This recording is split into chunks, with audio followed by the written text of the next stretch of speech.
जब जग्गू को सुजाता की चाल का पता चला तो सुजाता की हरकत को नज़र में रखते हुए जग्गू ने यह फैसला किया है कि अब जैसे ही सबसे पहले वह ठीक होंगे तो सुजाता को सबक सिखाएंगे, उसके की सज़ा उसको देंगे। जग्गू राधिका के अच्छे दिन लाना चाहते हैं, लेकिन धीरे धीरे बंसल परिवार में राधिका के बुरे ही दिन आ रहे हैं। अब कली की सास कविता की भी एंट्री एक बार फिर से बंसल परिवार में हो गई है और कविता भी अब सुजाता का साथ देने वाली है।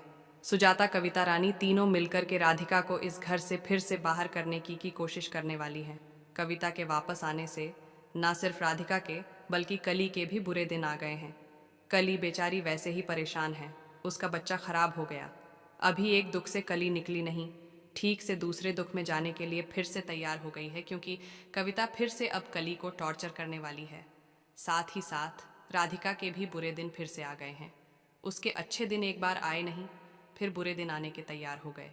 हालांकि वैसे भगवान भोलेनाथ का आशीर्वाद और आप लोगों का सपोर्ट और प्यार रहता है तो राधिका के साथ कोई कितनी भी साजिश कर ले, लेकिन राधिका को कुछ नहीं होता है। आज नहीं तो कल सब कुछ ठीक हो ही जाता है। और अगर आप लोग चाहते हैं कि राधिका का कविता, सुजाता, रानी तीनों मिलकर के कुछ ना बिगाड़ सके, राधिका के जल्दी अच्छे दिन आ जाए, राधिका और दिव्यम जल्दी एक हो जाए, दिव्यम के पिता जल्दी ठीक हो जाए, तो इस वीडियो को एक लाइक करके, चैनल को सब्सक्राइब नहीं किए तो करके बेल आइकन को ऑल पर सेलेक्ट कर लीजिए, सीरियल मन अति सुंदर के हर एपिसोड के अपडेट को सबसे पहले पाने के लिए।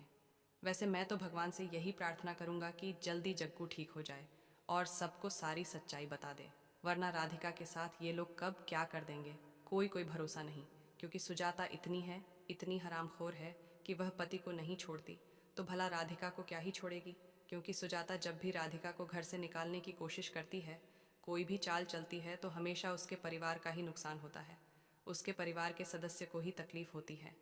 एक बार दिव्यम की याददाश्त चली गई, दूसरी बार या तीसरी बार, यह तो तीसरी बार बंसल परिवार के सदस्यों के साथ हादसा हुआ है, सिर्फ सुजाता के चलते।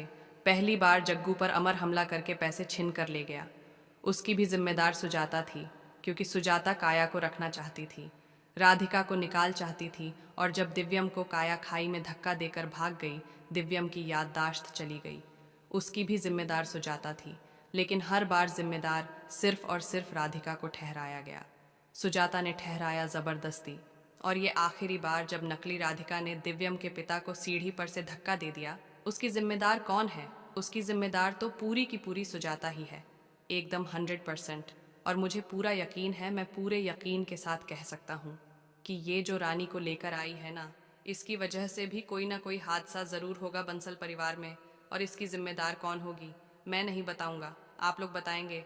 आप लोग नीचे कमेंट करके कमेंट बॉक्स में बताइए कि अगर सुजाता दिव्यम से ज़बरदस्ती शादी करके रानी को लेकर आई है, तो रानी की वजह से अगर बंसल परिवार में किसी को भी कुछ भी होता है तो उसकी जिम्मेदार कौन होगी, सुजाता या राधिका? आप लोग नीचे कमेंट बॉक्स में कमेंट करके बताना बिल्कुल मत भूलिए। जबकि दिव्यम और रानी के रिश्ते को देखकर यह साफ समझ में आता है कि दिव्यम की मर्जी के खिलाफ ये शादी हुई है, क्योंकि दिव्यम आज भी सिर्फ और सिर्फ राधिका से ही प्यार करता है।